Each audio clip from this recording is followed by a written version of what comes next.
Welcome back to another episode of the Scoreboard. We are in the playoffs for the UFL. Simple podcast episode today. We have two very exciting games, which we knew for about 3 weeks already. It was going to come down to these four teams, but makes it all the more interesting. Smokey, how are you doing? Oh, I am good. I'm better than all four of the teams that have been eliminated. Uh, which was really weird. It was a really weird week of games anyway, because it felt like none of these teams really wanted to win. It felt like Luis Perez wanted to win, but other than that, none of the teams really wanted to.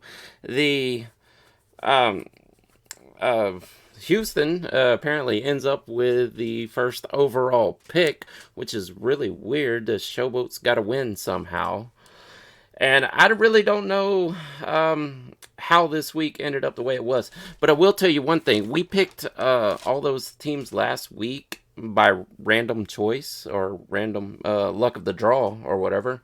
And we ended up winning 2 games each, as you would probably assume that it would end up Be being expected. after. Yeah, after picking our winners like that. But yeah, it was a great week of football. Outside of the weirdness of teams not wanting to win, how are you, Alex? I'm good. I'm better than specifically Roughnecks fans because, well, they started the season off as the worst team until they beat Arlington. And we kind of assumed that Arlington was going to be the one that ends up in worst position. Actually, no, they're sixth out of eight, which is not that bad anymore. They end up winning 3 games, so I guess you can be reasonably happy with that, given as how they started. Of course, I'm still taking the bet, and that's a good thing. But they played another good game, beat the Mm-hmm. defenders in what was probably the most exciting game of the last 2 or 3 weeks. If they were playing for anything, of course, it would be more exciting. They weren't, but scoring wise, it was very watchable. It was a good game. I can't complain. But all eyes are on the four teams, obviously, that faced off last week and are facing off again this week. So we had a preview of both championship games. Both were decided by a single point. So it couldn't possibly be closer going into this championship weekend. We have both of them. Would you like to start with the XFL or the USFL? Which one do you prefer? Let's start with the USFL. Let's do that. So, Panthers at the number one seed, Stallions for the USFL. Can the Stallions, for the third time in a row, make it to a championship? Yeah, that is the question here. One weird thing about the UFL website, I know this is going to be played in Protective Stadium, if I can get that out. But somehow they had the Stallions listed as the away team, which makes absolutely no sense there. I don't know if they've changed that or not, but the Stallions will be at home here. Adrian Martinez does. People are worried about Adrian Martinez. I don't think he's explosive. Maybe he's getting worn down as the season goes along, but he does not look as explosive on the ground as he did. And we know he's not the greatest passer in the league to begin with. So they won last week, but really they were not in control of that game. The Panthers had that game won pretty much the whole time. And if it wasn't for their ace Jake Bates, who is money on everything all season until that one kick, the Panthers would have won this game. But they did not in the end. But does it really matter? I don't know that they were trying that hard to win. I do think that Danny Etling has already been named the starter for this game. I really think it should have been Bryce Perkins. I know Bryce Perkins was somewhat injured on a run in this game with what little bit of work he had. I think they had plans for him to play the whole second half, but it wasn't going to be after the getting bruised up a little bit on that run. However, think Danny Etling has been named the starter, but Bryce Perkins is not on the injury list, so that's good. The Fighting Samoans here are in good shape to win this game, and I think they can if they don't have the stumbles that they had last week. I guess going to be in Protective Stadium kind of works against them a little bit here, but I still don't know who I want to pick. I mean, the money's going to be on the Stallions, right? Everybody's going to say, well, the Stallions, after winning so many games and 2 championships already, the money has to be on the Stallions here. But Could we see an upset here? I think it's going to come down to how much they actually play Bryce Perkins and if Adrian Martinez can hold it together in clutch situations. You know what? Just to make this fun, I know you're going to pick the Stallions. I am going to go with the Panthers on the road to win the USFL. Yeah, I'll take the Stallions. I'm not surprising. I'm not going to make any dubious experiments here. Stallions outscore the Panthers by over a field goal per game on average for the season. With better offense, better defense. Even though the Panthers' defense has been amazing as well, and Breland Speaks is probably going to win back-to-back defensive MVP titles and get another shot at the NFL. This Stallions team is too good. They've been too good all year for them to falter in front of a home crowd when it really matters.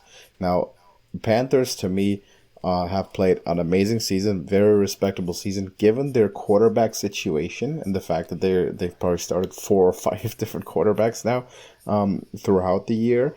The fact that they've made it this far and made this record and are like on this same level with Birmingham is a miracle, and it's on the back of their amazing defense and special teams. But it feels like the Stallions have a lot of plot armor. They've been undefeatable for the better part of 3 years now.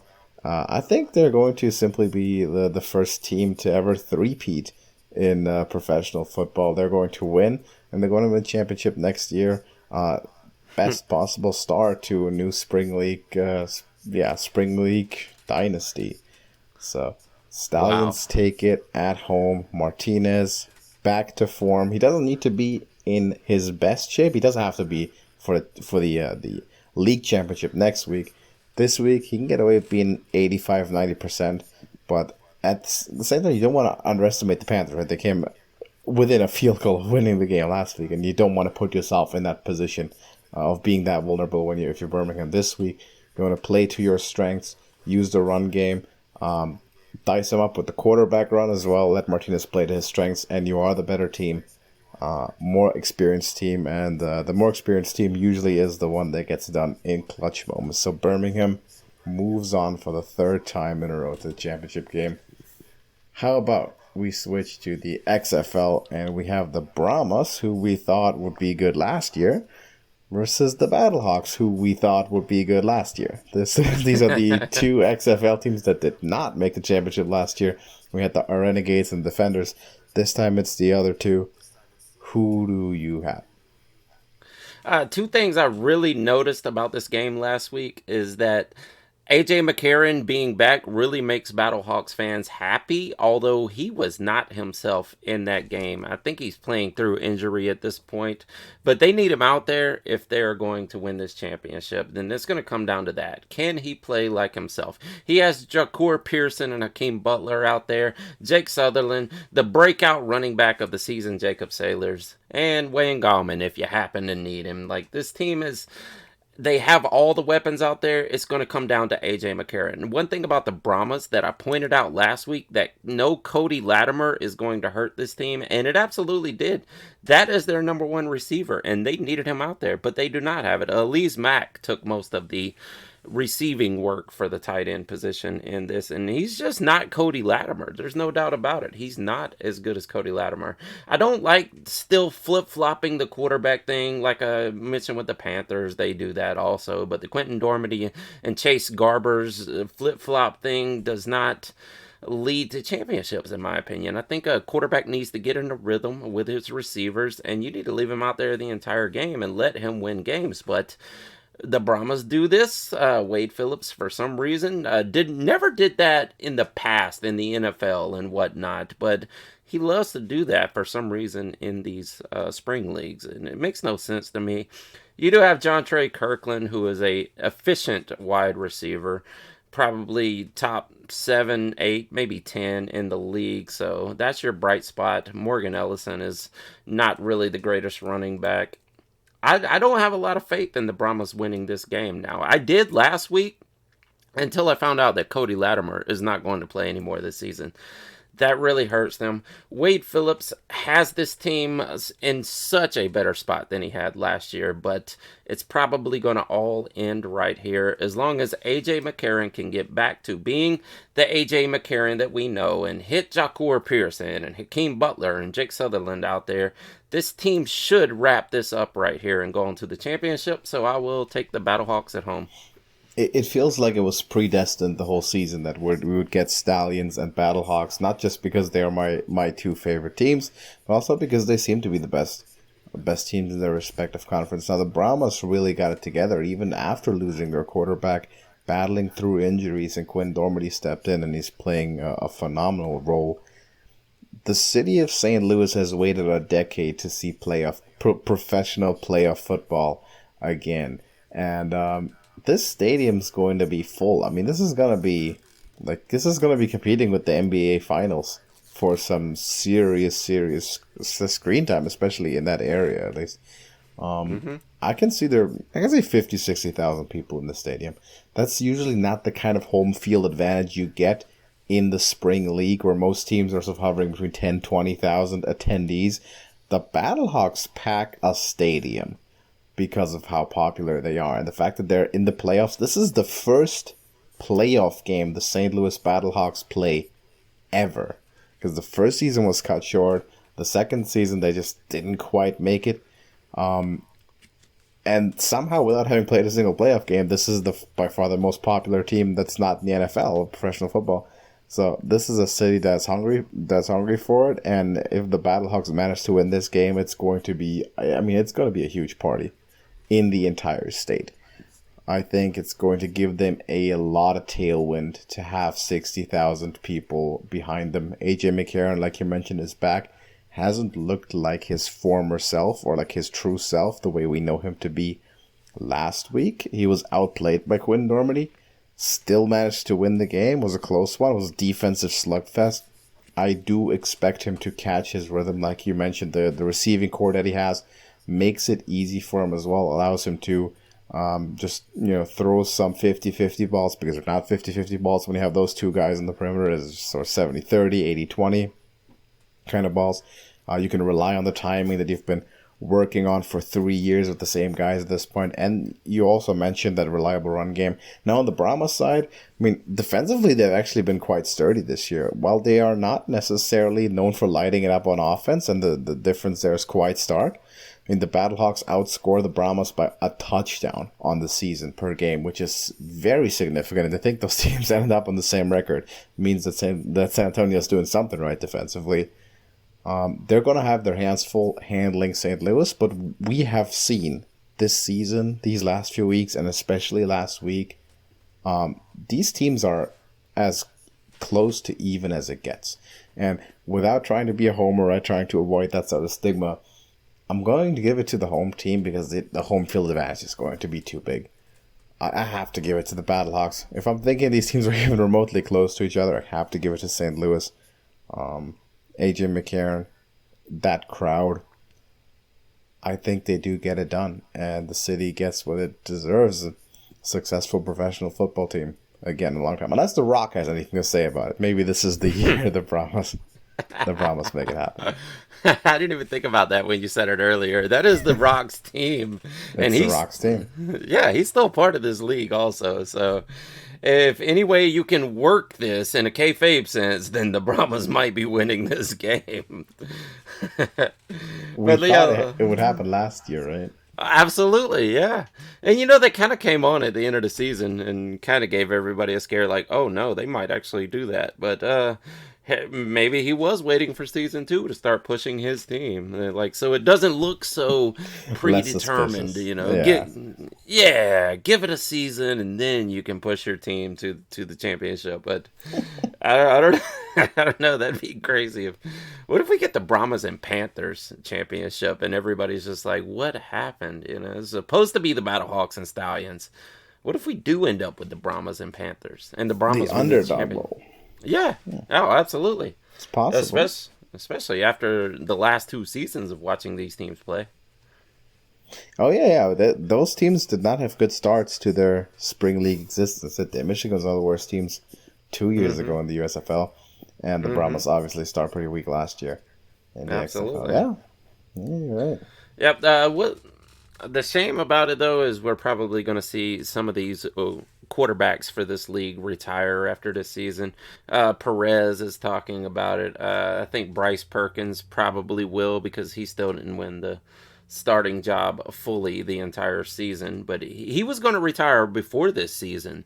And the Panthers and Mike Nolan picked him up there, and he decided he'll come back and play for one more season, and still hasn't earned the starting job over Danny Etling or EJ Perry. But we may not see Bryce Perkins after this. I would like to see Bryce Perkins start this game, either here or if they make it to the championship, just to see the guy give it one good go for an entire game. But I doubt we're going to see it. I think Mike Nolan really puts all his chips behind Danny Etling and just brings in Bryce Perkins for quarterback runs and things like that. But I really think he's way better than he's given a chance to prove that he is. But yeah, Yeah, we'll possible. yeah. AJ McCarron, who knows if he gives it another season also after this. Yeah, or if he just goes back to the NFL as a backup and makes a lot of money, right? Mm-hmm. Yeah, absolutely. That's the Yeah. difficult choice. If you're like the best quarterback or one of the top quarterbacks in the spring league, you could like 10x your income just by being a backup in the NFL, but you have to take the seat on the bench instead of playing. So it's a difficult choice. I like for the sake of the league, I hope that he's going to be playing because he's too good of a quarterback to just rot on the bench in the NFL. Mm-hmm. For a league like this, he's extremely valuable. He's a superstar, right? Oh, absolutely. Yeah. And that's the case for a lot of them. But the personnel turnover is always going to be an issue until this league is sort of financially a little bit more competitive and gets stable enough to have this influx of college players year in and year out, which hopefully we will going to see in this offseason. I will say I'm more confident in the Stallions here than I am the Battlehawks. I think the XFL to me is as close to a coin flip as it gets. Stallions, I think they're just a higher class team. Hmm. I don't know. After the games last week, I'm not totally confident in the Battlehawks, but the Stallions were. I can't say dominated, but they were beaten through that entire game. That defense came through and held the Yeah, Stallions and held Adrian Martinez in check. Like I said, he's not making those explosive long runs. He did have one really good run in that game, but other than that, the defense came through, and they what was it, like 100 yards more for the Panthers, and then, like the entire season, they left it up to Jake Bates to win the game at the end of the game, and which is really weird. It was only like a 54-yarder, which is a lot for most kickers, but this is Jake Bates. He's been hitting those 60-yarders kind of all. expect him to make it. Yeah, yeah, Just be surprised if absolutely. he And didn't. then, yeah, which we probably won't have Jake Bates in this league next year, also. So No, that's no, another NFL guy going he away. is definitely going upstairs. That's for sure. Oh, what about Samson Nakua? You think he'll get picked up after this? See, that's an interesting one. Mm-hmm. Maybe he could It, go to it, the it's Rams. it's a big boost for him to have Puka in the NFL. That always helps. If people say what they want, that always helps. Because coaches just think, oh, same genetics, right? They have to be equally good. Or they have to just have that talent. I think they might get a chance. A lot of these young players, early 20s, who make a name for themselves, break out in the spring league. I mean, they're going to have training camp invites. They're going to be with an NFL team, and they have a chance to make the roster. Whether a lot of them are going to stick in the NFL is a different question because ultimately, as an NFL coach, you're kind of having these guys compete against the guys you drafted, right, coming out of college, and you can't keep all of them, so you have to sort of make concessions at some points. But they do come in with the benefit of having experience playing professionally, and I think a lot of them are going to make teams. A lot of them did last year. Mm-hmm. Some of them are going to come back next year because they don't stick in the NFL, but some of them will stick. Like, remember, Cavante Turpin is still one of the most famous examples. PJ Walker, as a quarterback, at least stuck Mm-hmm. as a backup. So those were products of the spring league. Yeah. We know they have the potential to produce NFL talent and do it all the time. In fact, Cavante Turpin was a Pro Bowler in his Mm-hmm. first year out of spring into the NFL. Yeah. It's possible. Yeah, and he was only like 19 when he played in the spring league. But I would have thought Hakeem Butler would be on the NFL roster right now because that has to be the second best wide receiver we've seen in these spring leagues, behind Cavante Turpin for one season. So Yeah, for that this year he's been the best. mm-hmm. Yeah, Last season also. that's right. Yeah, he did have a little stint in the NFL. He did. Maybe though he does get another shot. He has been on a lot of practice squads, of course, and then backup spots. But so far, he's decided to come back to the Battlehawks every time. Yeah, yeah. I mean, I guess you do have to weigh it out. Like, okay, I can just go to the practice squad and just hang out there, for a season, or I can come here, be a star, and then go back to a practice squad. Exactly. Earn some extra money during the spring, and you get playtime. Practice squad, you don't get playtime. You get a lot of tape watching time. Absolutely, you yeah. do a lot of drills and skelly, but you don't get a lot of actual game experience. And hope for a lot of injuries, maybe. Yeah, that's true. Oh, that's true. Yeah, we'll see. But to me, I'm going to say that destiny is going to be fulfilled as we're going to have the Stallions and Battlehawks. For you, it's the Stallions and Brahmas, which would be an interesting rematch as well. Stallions are the team that beat Birmingham. Not the Brahmas are the team that beat Birmingham this year. That would make for an intriguing championship as well. Can they dethrone them twice? Oh, that's tough. We're not. Yeah. You like to say you don't beat a team twice, or it's hard to beat a team twice. Exactly. Yeah. Birmingham's about to beat Michigan 3 times. Well, I don't know about that. That's fair. I mean, they almost lost that game last week. Like, they should have. The Panthers should have won that game last week. But like my thing that is hard to beat a team back to back like that. That might have been the best thing for the Panthers. Maybe it lets the Stallions' guard down a little bit more, which their guard was down in that game. There's no doubt. It was actually. I hope it lifts their guard up because they saw how close they were to losing, and that they have to really play at 100% if they don't want to take any risks here. Oh, absolutely. That's the only way they're going to get it. I hope that's actually the effect that it's going to have. But let us know what you think at home about these games. Who are you picking? Are you going with the sort of predestined Stallions Battlehawks or some other funky combination? I'd be interested to hear what people think. Can anyone dethrone the Birmingham Stallions? Are the Brahmas continuing the wave of success? What do you think at home? Let us know who you have. Make the first ever, I guess, undisputed Spring League championship game. This be one of the biggest games we've seen in a long time that's not in the NFL. So it should be an interesting one. Smokey, do you have anything to add for this week? No, I think that's it for this week.